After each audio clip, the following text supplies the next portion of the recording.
Bueno, buenas noches para todos. Un cordial saludo para todos los estudiantes, médicos generales, colegas especialistas y todos aquellos profesionales de la salud interesados en estos temas.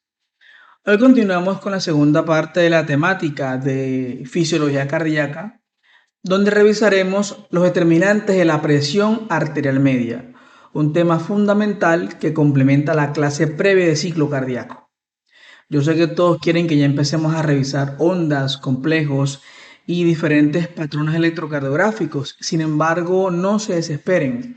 Este curso de electrocardiografía ha sido diseñado para primero fortalecer las bases anatómicas, fisiológicas y vectocardiográficas que son fundamentales para entender los electrocardiogramas. No me sirve nada enseñarles diferentes patologías o alteraciones o lo normal si no entendemos la base, y la base es comprender primero la fisiología.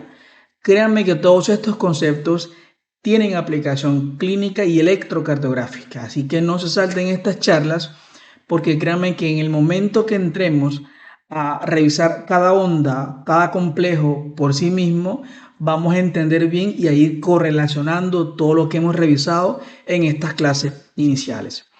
Listo, entonces, por favor, si de verdad les interesa aprender electrocardiografía como debe ser, con lógica y no con memoria o memoria fotográfica, entonces no se salten estas clases porque créanme que son muy importantes y les van a aportar un conocimiento diferente en la forma como se deben ver los electrocardiogramas. Recuerden que les estoy dando mi visión personal de cómo se deben interpretar los electrocardiogramas. Para ello vamos a darles a ustedes las bases iniciales de fisiología y anatomía cardíaca que ya hemos ido abordando en estas clases iniciales. Entonces, hoy revisaremos los determinantes de la presión arterial media. ¿Por qué? En la clase previa revisamos el ciclo cardíaco. Entendimos qué pasa en cada una de las fases, cómo se llenan los ventrículos, las aurículas, en qué momentos se abren las válvulas y todas las fases que permiten un ciclo cardíaco efectivo. Eso es fundamental, pero es fundamental saber que la función básica del corazón se determina mediante lo que conocemos como la ecuación fundamental de la circulación. Y esto es porque el corazón tiene una función básica y es generar presión y flujo para llegar o lograr una adecuada perfusión tisular, enviar sangre, oxígeno y nutrientes a diferentes tejidos, a todos los tejidos de la economía corporal. Esto se logra mediante la fórmula de la ecuación fundamental de la circulación. Y esta fórmula nosotros la extrapolamos teniendo en cuenta la presión arterial. Recuerden que la presión arterial es igual al gasto cardíaco por la resistencia vascular sistémica, también conocida como resistencia periférica total.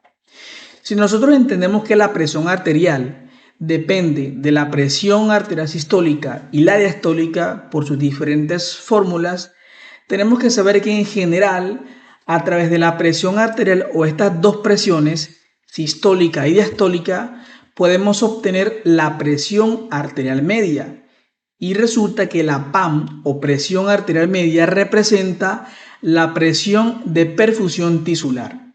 Por lo tanto, si nosotros extrapolamos a esta fórmula, tendríamos que decir que la presión arterial media depende también básicamente del gasto cardíaco o volumen minuto cardíaco, que es el flujo, y la resistencia vascular sistémica. Eso es importante que lo entendamos porque el gasto cardíaco impacta de manera directamente proporcional a la PAM, al igual que la resistencia vascular sistémica. Estas dos son variables que son variables independientes, mientras que la PAM o presión arterial media es la variable dependiente, depende de estas dos para obtener cambios ya sea en aumentos o en descenso. Y esto es importante porque según la teoría de Hagen-Poiseuille establece que existen básicamente tres formas de alterar o cambiar la presión arterial media, que son alterando el flujo, alterando la resistencia o alterando ambos. Estas dos son variables dependientes. Por lo tanto, siempre que yo tenga aumentos en el gasto cardíaco o en la resistencia vascular sistémica, tendré aumentos en la presión arterial media y viceversa. Siempre que estas dos disminuyan, la PAM va a disminuir también. Tenemos que saber que cuando el gasto cardíaco aumenta de forma desproporcionada con respecto a la disminución de la resistencia vascular sistémica, se va a generar un aumento de la presión arterial. Sí y solo sí, cuando el gasto cardíaco aumenta, la resistencia vascular sistémica tendrá que disminuir de forma proporcional para que la PAM se mantenga normal. Y es un mecanismo de regulación que el cuerpo humano tiene. Cuando el cuerpo es capaz de regular o hacer disminuciones o aumentos proporcionales al aumento de la otra variable, generará una PAM normal, una presión de perfusión tisular normal. Pero si yo tengo una resistencia vascular sistémica muy aumentada y el gasto cardíaco no es capaz de disminuir de forma proporcional, pues eso va a conllevar a que la PAM aumente y eso va a llevar a una hipertensión arterial. Es uno de los mecanismos que explica la hipertensión arterial, básicamente por el componente del tono vascular, las resistencias que están extremadamente elevadas y el gasto no es capaz de disminuir para contrarregular este mecanismo. Por lo tanto, deben cumplirse estos tres escenarios para cambiar la PAM. Ya sea que yo quiera que aumente la PAM o que disminuya, tendré siempre que tener aumentos en el flujo, aumentos en la resistencia o viceversa, o alterando ambos. Pero siempre el cuerpo trata de contrarregular bajo un mecanismo de contrarregulación y diferentes escenarios para afectar la presión arterial media. Y esto es clave porque la PAM, si bien sabemos que depende de gasto cardíaco y de resistencia vascular sistémica, tenemos que saber también entonces que existen unos determinantes. Sabemos que la resistencia vascular sistémica depende básicamente del tono vascular, diferentes prohormonas y citoquinas que actúan en los vasos que generan vasoconstricción o vasopresión y dilatación para afectar esta variable. Pero el gasto cardíaco depende fundamentalmente de dos variables que son muy importantes, que son el volumen sistólico y la frecuencia cardíaca. El volumen sistólico, como todos saben, es la cantidad de sangre que el corazón eyecta en un latido. Bajo ese concepto, yo debo saber que ese volumen sistólico va a depender también del volumen telediastólico, que es la cantidad final de la diástole, menos el volumen telesistólico, que es la cantidad de sangre que queda en el ventrículo luego de una sístole ventricular. Cuando yo resto el volumen telediastólico menos el volumen telesistólico, tengo el volumen sistólico. Por lo tanto, siempre que el corazón genere un flujo en cada latido durante un minuto, eso es lo que va a generar el gasto cardíaco. Por eso se conoce como el gasto cardíaco o volumen minuto cardíaco, la cantidad de sangre que el corazón eyecta durante un minuto. Y esto es fundamental porque si yo sé que el volumen sistólico dependerá del volumen telediastólico y volumen telesistólico, existirán diferentes componentes que van a afectar a estas dos variables, que son la precarga, la poscarga y la contractilidad. La frecuencia cardíaca es fundamental porque si yo tengo una frecuencia cardíaca baja, va a afectar directamente el gasto cardíaco. Por lo tanto, cuando yo tengo bloqueos auriculoventriculares, bradicardias extremas, estoy afectando directamente el gasto cardíaco. Mientras más baja la frecuencia cardíaca, menor gasto cardíaco voy a tener. El corazón trata de compensarlo aumentando el volumen sistólico para compensarlo, pero llega un punto en el que el gasto cardíaco no es capaz de sostenerse por un volumen sistólico que es incapaz de ofrecer la demanda energética y metabólica que el cuerpo está necesitando. Por lo cual, recuerden que en pacientes que tienen bradicardias extremas, sobre todo bloqueos auriculoventriculares de tercer grado, van a afectar directamente el gasto cardíaco, la PAM y por ende la perfusión tisular. Por esa razón, estos pacientes tenemos que hacerle manejo con aumento en el cronotropismo, medicamentos como la atropina, medicamentos como la dobutamina o en fin, colocar implante de marcapasos. Esto en pacientes con bradicardias extremas importantes sintomáticas. Y el otro escenario, pacientes que tengan taquicardias significativas colapsantes, ya sean ventriculares o supraventriculares, van a afectar directamente el gasto cardíaco. No porque lo aumente demasiado, es que el corazón es incapaz de contraerse y inyectar toda la sangre que necesita con una frecuencia cardíaca tan elevada. Entonces, recuerden la clase previa que revisamos de ciclo cardíaco, las fases que se afectan o se pierden cuando tenemos frecuencias cardíacas muy altas o muy bajas. Si no lo recuerdan, por favor, vayan al video anterior. Entonces, revisemos cada uno de estos puntos porque es importante entenderlo y entender que el volumen sistólico depende de tres componentes importantes. Me va a permitir entender qué es lo que pasa en un paciente con insuficiencia cardíaca con fracción de Edison reducida que hace, por ejemplo, un shock cardiogénico. ¿Qué se está afectando? Se afecta la inotropía, se afecta la poscarga, se afecta la precarga. Bueno, eso lo entenderemos más adelante. Entonces revisemos cada uno de estos tres componentes para poder irlos aplicando de manera fisiológica y clínica y en su defecto o momento, pues su correlación electrocardiográfica. El volumen sistólico depende de estas tres variables: precarga, poscarga y contractilidad. Comencemos con la precarga. La precarga básicamente representa a la fuerza que favorece la elongación de la fibra miocárdica, es decir, es toda aquella fuerza que genera distensión de las paredes de los ventrículos, toda aquella fuerza que genera tensión sobre las paredes ventriculares al final de la diástole. Tenemos que saber que esa tensión o fuerza que distiende, elonga la fibra, no la deforma. Teóricamente trataría de deformarla, pero no lo logra.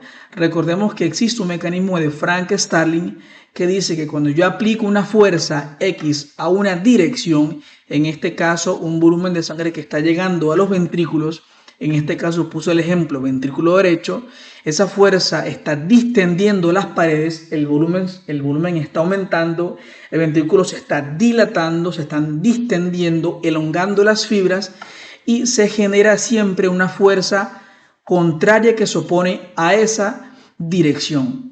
Esa fuerza que se opone se rige por el mecanismo de Frank-Starling. La fuerza que está elongando, distendiendo la fibra, representa a la precarga del ventrículo, a la precarga del paciente. Por lo tanto, la precarga siempre será respondedora mientras que existe un mecanismo de Frank-Starling preservado. Pero hay que saber que esa precarga tiene unos determinantes. El mecanismo de Frank-Starling no es uno de ellos.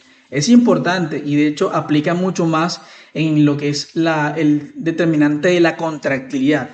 En este caso, los determinantes o lo que realmente determina la precarga del paciente son el retorno venoso, la capacitancia venosa, el tono vascular y la bomba muscular. De estos cuatro componentes, el más importante y el que impacta de manera mucho más precisa en el control de la precarga es el retorno venoso. Este tiene ciertos determinantes, ya lo vamos a revisar, y saber que de todos estos el retorno es el más importante. La capacitancia venosa hace referencia a la cantidad de sangre o volumen de sangre que hay en las venas o sistema venoso. Recordemos que el sistema venoso contiene aproximadamente el 70% de la volemia del paciente. El restante está en el compartimento arterial. Entonces, el tono vascular, bomba muscular tienen poca relevancia clínica y hace referencia a que como en realidad las venas tienen una capa muscular muy delgada o casi que nada, no es capaz de manejar flujo, sino que depende también de otros músculos. Pero de todos estos, lo más importante es el compartimento o el componente del retorno venoso. Entonces, ¿qué es importante con respecto a esto? Entender lo siguiente. El retorno venoso es toda aquella sangre que está llegando a las cavidades ventriculares para facilitar la diástole y la sístole ventricular. Es el volumen que va a ser eyectado.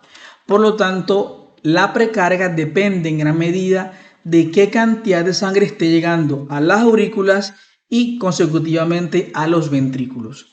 Este concepto es importante, pero tenemos que saber que ese retorno venoso depende de dos variables importantes, que son la presión media de llenado circulatorio, que es una presión virtual que se ubica aquí a nivel de la apertura o unión atrio-cava. No ha podido ser medida actualmente en vivo, sino más que todo en fenómenos cadavéricos, pero que es una presión virtual que se genera en este punto y que va a producir un gradiente que se va a llamar P1. Y el otro determinante es la presión en la aurícula derecha, que también va a generar un gradiente que se llamará P2. Si nosotros extrapolamos la hemodinámica del paciente, o lo que conocemos como la ley de Ohm, a la fórmula de retorno venoso, dice lo siguiente: la ley de Ohm establece que P1 o presión 1 menos la presión 2 sobre las resistencias vasculares sistémicas generan flujo, en este caso retorno venoso. Si nosotros intercambiamos las variables, sabremos entonces que en la fórmula del retorno venoso, sabremos que para que éste haya o se genere, tenemos que tener en cuenta estas dos variables. Y la presión media de llenado debe ser, o se le debe restar a la presión en la aurícula derecha. Como las venas no tienen una capa muscular, no tienen resistencias en general, tienen resistencias bajas, este escenario, mejor dicho, esta variable se anula y queda entonces que el retorno venoso será igual a la presión media de llenado circulatorio menos la presión en la aurícula derecha. Para que haya flujo, para que exista retorno venoso, la presión media de llenado siempre debe ser mayor que la presión en la aurícula derecha. Recuerden, por gradiente de presión. Así como revisamos en la clase anterior que para que se abran ciertas válvulas se genera un gradiente de presión donde la presión en el compartimento A debe ser mayor a la presión en el compartimento B. Entendiéndose esto, por ejemplo, aurícula derecha a ventrículo derecho, aurícula izquierda a ventrículo izquierdo. Cuando la presión es mayor en las aurículas, se abren las válvulas y pasan a los ventrículos. Aquí pasa similar. Para que las aurículas se llenen de forma efectiva, se requiere que la presión media de llenado circulatorio sea mayor a la presión en la aurícula derecha. Y aquí quiero dejarles un concepto claro con respecto a la PVC o presión venosa central. Siempre se nos ha vendido la idea de que la PVC es un buen predictor de volumen y eso no es así. ¿Por qué? Porque la PVC o presión venosa central que nosotros medimos en unidad de cuidados intensivos solamente representa una pequeña fracción de esta fórmula de retorno venoso y es a la presión en la aurícula derecha. Es decir, la PVC se mide indirectamente, o mejor dicho, la presión en la aurícula derecha es una medida indirecta de la PVC o viceversa. La PVC representa la presión en la aurícula derecha, para que se entienda mucho mejor. Entonces miren, aquí les coloco un ejemplo. Yo puedo tener, por ejemplo, una presión media de llenado en 3 centímetros de agua y una PVC en 5, que no es para nada significativo. Como la PVC en este caso es mayor, o que representa la presión en la aurícula derecha es mayor a la presión media de llenado circulatorio, aunque yo no pueda medirla, pero eso lo estoy explicando para que se entienda el concepto, eso generará un resultado negativo, menos 2.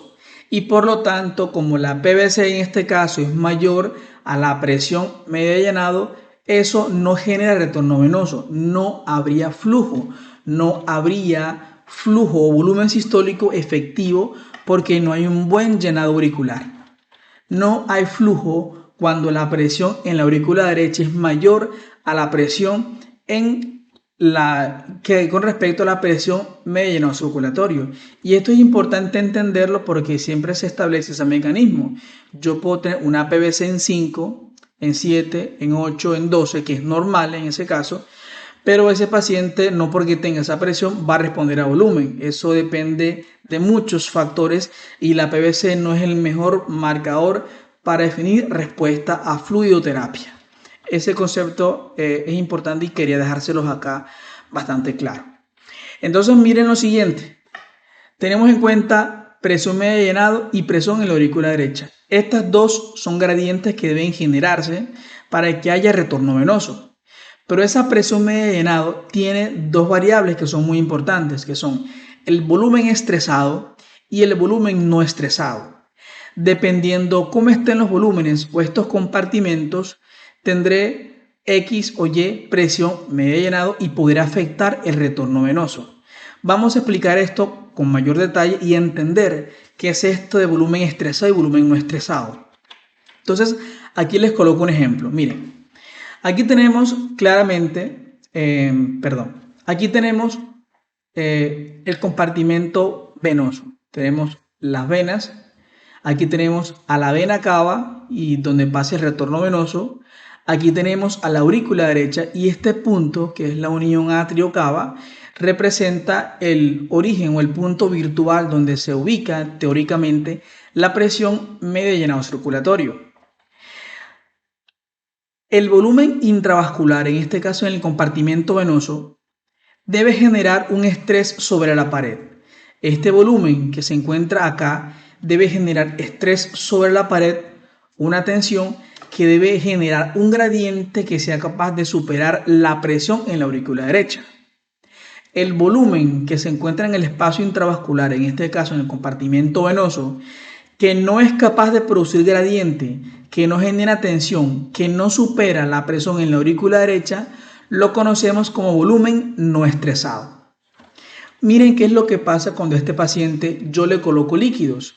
Yo le coloco un fluido, un bolo de líquidos al paciente y ese volumen extra que le coloqué al paciente fue tan importante que generó un aumento en la tensión sobre la pared, aumentó el volumen, generó gradiente y ese P1 superó la presión en la aurícula derecha. Al superar la presión en la aurícula derecha, aumenta la presión media de llenado y aumentó el retorno venoso. Entonces, este líquido, esta cantidad de volumen que se conoce como volumen estresado, es todo aquel volumen que es capaz de producir gradiente que aumente la presión media de llenado para que supere la presión en la aurícula derecha y haya retorno venoso. Si yo tengo un retorno venoso, tendré entonces un buen volumen sistólico, aumentaré gasto cardíaco y aumentaré presión arterial. Esto es lo que nosotros hacemos cuando le colocamos al paciente con un choque hipovolémico, hemorrágico, líquidos. El paciente le hacemos hemotransfusión, transfusión de hemoderivados. Ese paciente mejora volemia, mejora gasto, mejora presión arterial. Ese paciente con choque hipovolémico no hemorrágico se le colocan cristaloides, soluciones balanceadas, estresamos volumen, mejoramos retorno venoso, mejoramos volumen sistólico, gasto cardíaco y presión arterial. Este concepto es fundamental, lo hacemos todos los días en la práctica clínica. Nosotros estresamos volumen para eso, para aumentar la presión arterial. Obviamente todo esto dependerá también de que yo tenga una buena contractilidad. Si yo tengo una inotropía adecuada en el paciente, ese paciente tendrá un buen gasto cardíaco. Son variables que también dependen una de la otra. Porque una alteración en la contractilidad, en la inotropía, por ejemplo en el caso del shock cardiogénico, si yo le coloco volumen y la contractilidad está disminuida, ese paciente lo que va a hacer es un edema pulmonar. Así que eso es muy importante que lo tengan muy en cuenta. Tenemos otro escenario. Miren qué es lo que pasa, por ejemplo, acá. Tenemos un paciente con un shock vasopléjico, por ejemplo, en un paciente con una sepsis, paciente que tiene un shock distributivo, un shock aséptico, está vasopléjico, hay una vasodilatación periférica. Este paciente tiene un volumen intravascular en el sistema venoso X. Este volumen no estresado no es capaz de producir gradiente, ni siquiera se acerca, no genera P1 y por lo tanto la presión en la aurícula derecha es mayor, no hay retorno venoso, ese paciente tiene la presión arterial disminuida. Si a este paciente yo le coloco un bolo de líquidos, ¿estreso volumen? No, aumento un poco el volumen intravascular, pero ese volumen no es suficiente para generar gradiente. Esa es la razón por la cual muchos de estos pacientes que tienen sepsis, que tienen daño en el glucocálix, tienen escape líquido al espacio intersticial y tienen un shock vasopléjico, son no respondedores a volumen, no responden a los líquidos y por tanto para poder estresar volumen yo necesito otra medida y para eso tenemos entonces los vasopresores. A este paciente yo le coloco, por ejemplo, norepinefrina y este paciente lo que hago es un efecto vasopresor. Genero vasoconstricción, vasoconstriño y genero entonces un volumen estresado.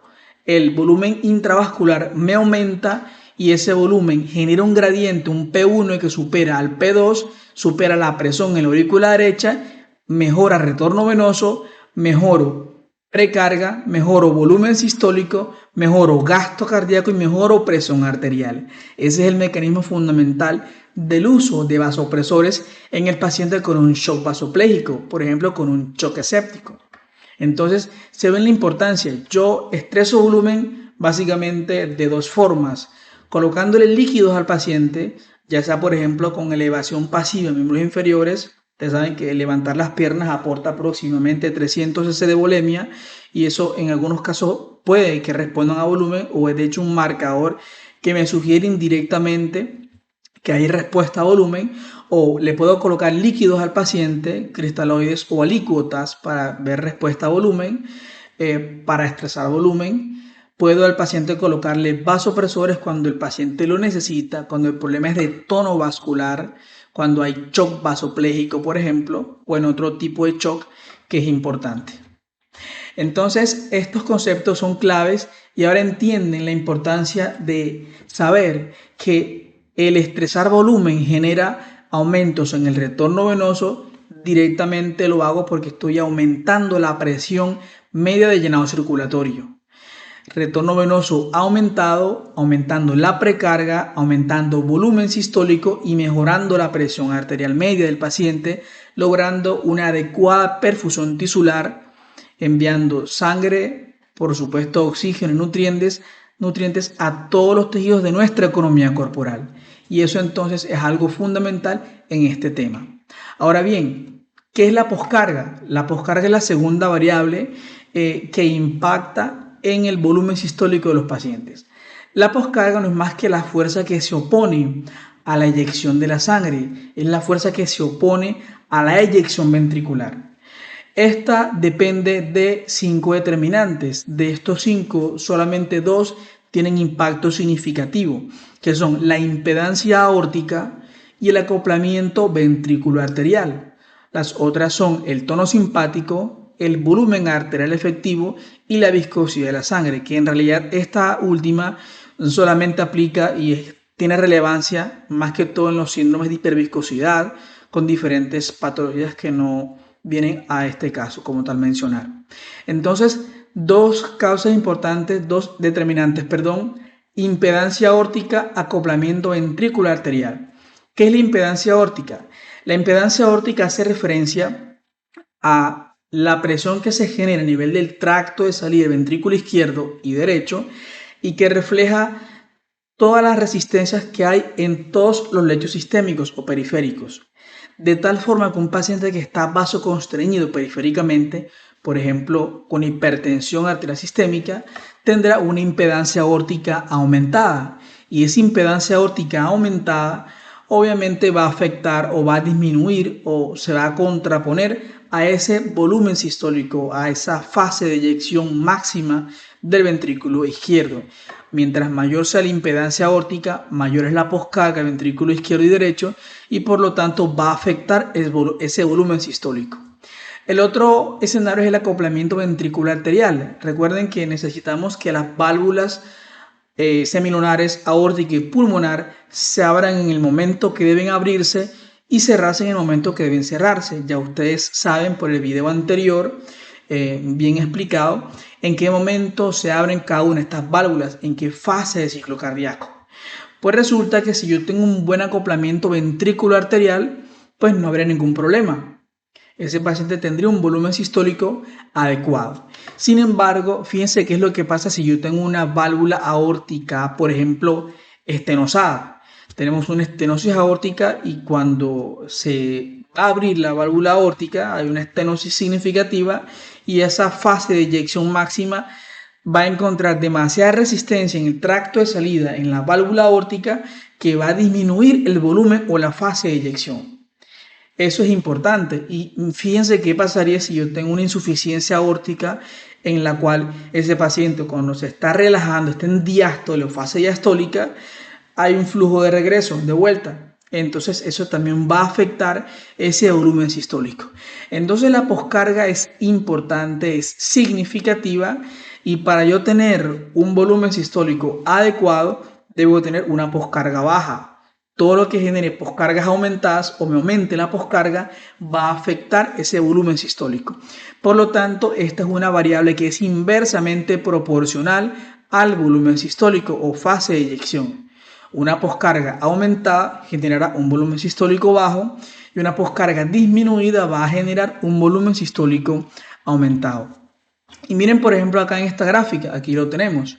Si yo disminuyo la poscarga o tengo una poscarga baja, tendré un volumen sistólico mucho mayor, pero si tengo una poscarga aumentada en pacientes con hipertensión sistémica severa, estenosis aórtica, pues fíjense que esa poscarga ya es una presión que se está oponiendo al volumen sistólico y tendré un menor volumen sistólico, va a estar disminuido. Por lo tanto, es una de las razones por las cuales nosotros utilizamos, por ejemplo, medicamentos como los nitratos, que son dilatadores o vasodilatadores arteriales y venosos, que lo que yo hago es disminuir la poscarga para que ese ventrículo izquierdo se pueda contraer y pueda eyectar la sangre. Obviamente es un mecanismo de vasodilatación y que también va a disminuir directamente la presión arterial. Por último, tenemos a la contractilidad.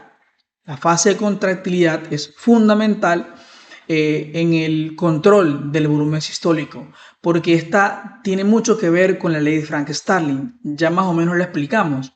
Igual forma, la contractilidad refleja la inotropía, la capacidad intrínseca que el miocardio tiene y que le permite contraerse, poder hacer la unión de las fibras actina y miosina y generar mayor fuerza de activación ATPásica intrínseca y mayor fuerza de contracción muscular. Y esta fase de contracción se rige por el mecanismo de Frank-Starling y hace referencia de que siempre que las fibras se están elongando, cuando hay la fase de precarga, mientras más se elongue la fibra, mientras más se tense la fibra, hasta 2.2 micrómetros, se mantiene el mecanismo de Frank-Starling y hay contractilidad. Es decir, mientras más se distienda la fibra en la fase de precarga, cuando se está sobrecargando el ventrículo, dilatando, hasta 2.2 micrómetros, hasta 2.2, aumenta y es mejor la contracción muscular.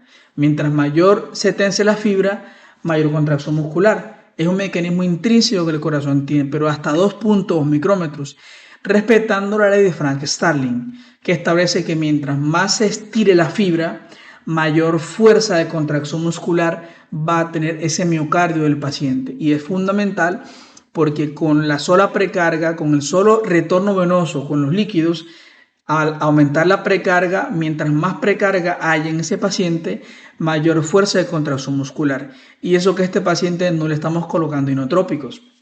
Y aquí me permito usar esta fase para explicarles que la contractilidad o la inotropía es el principal factor que se pierde en los pacientes con shock cardiogénico.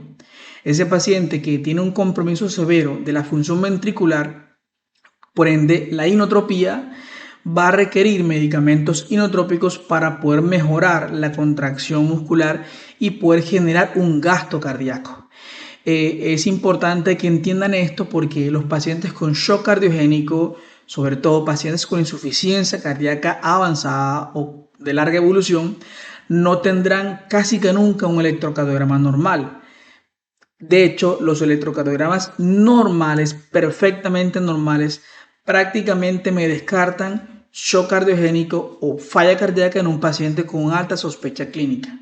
Obviamente es una medida indirecta y de bajo rendimiento, pero es importante saber que el valor predictivo positivo o negativo sí es muy alto en un electrocardiograma, que es normal para descartar insuficiencia cardíaca. Entonces, entender esto permite que ustedes se puedan orientar en el momento de tener un paciente con choque, saber si es un choque mixto o si tiene un componente cardiogénico a menos que sea de novo, por supuesto, no tendrá alteraciones electrocardiográficas y también ver la causa que lo conllevó. Entonces, es importante esta fase de contractilidad. Y esos son básicamente los tres factores que influyen en el volumen sistólico: precarga, poscarga y contractilidad. Y por último, quería aquí mencionarles y explicarles un concepto muy importante, ya que estamos hablando de poscarga, y saber por qué el paciente que tiene hipertensión arterial hace hipertrofia en el ventrículo izquierdo. Recordemos que la hipertrofia ventricular tiene fundamentalmente tres causas claves. Hay muchas, pero son tres que son las más grandes y que conllevan a hipertrofia en el ventrículo izquierdo, que son la hipertensión arterial, la estenosis aórtica y la coartación aórtica. De estas tres, la más común de todas es la hipertensión arterial. Obviamente hay otras causas menos frecuentes, como son causas, por ejemplo, genéticas hereditarias, causas infiltrativas, metabólicas, etcétera. Pero las más frecuentes es la hipertensión arterial.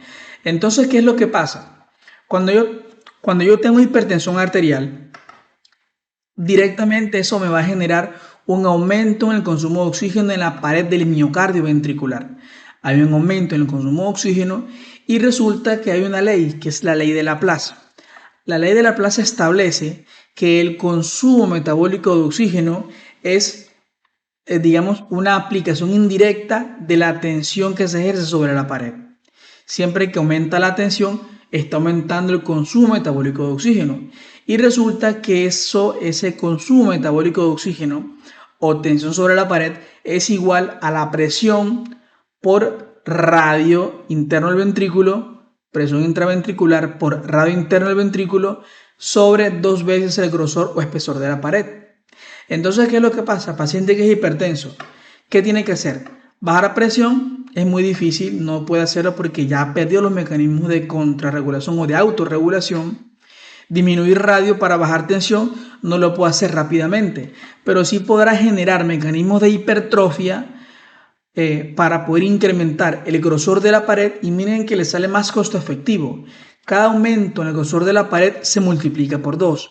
Por lo tanto, esta, al ser una variable que es inversamente proporcional a la tensión, cada aumento significativo del grosor de hipertrofia va a reducir la presión sobre la pared y por ende el consumo metabólico de oxígeno. Este es un mecanismo de defensa del miocardio ventricular. Generar hipertrofia concéntrica, aumentar el grosor con el fin de reducir la tensión sobre la pared que se ejerce en hipertensión arterial sistémica o en pacientes que tienen, estenosis aórtica significativa, sobre todo moderada a severa. Entonces es un mecanismo que, a pesar de que el cuerpo lo hace, el corazón lo hace para regularse, para compensar ese incremento en la tensión, está engrosándose, está haciendo una hipertrofia concéntrica que a largo plazo va a conllevar a que ese aumento en el grosor pueda comprimir la microvasculatura del miocardio ventricular y por ende una isquemia crónica sostenida, y esos pacientes ya comienzan a hacer una hipertrofia excéntrica y finalmente una fase o pasan una fase de dilatación o miocardiopatía dilatada, que es la fase final de la insuficiencia cardíaca. Entonces es un concepto importante que lo tengan siempre en cuenta, porque dependiendo de todo este concepto vamos a ir revisando más adelante los criterios para hipertrofia ventricular, en qué momentos diagnosticarlas y las diferentes etapas de hipertrofia ventricular, donde hay sobrecarga de presión, sobrecarga diastólica, sistólica, etc. Y por eso quería hacerles en este video un abrebocas de lo que veremos más adelante con las diferentes patologías en los electrocardiogramas. Entonces, eso fue todo con este video. Espero que les haya gustado. Si el video les gustó, suscríbanse al canal, denle like, denle click a la campanita para que YouTube les avise de los próximos videos. Y si realmente les gustó y le dieron valor a este video, compártanlo con todos sus alumnos, estudiantes, amigos y todos los que hagan parte de este campo de la medicina con interés en electrocardiografía. Muchas gracias. Chao, chao.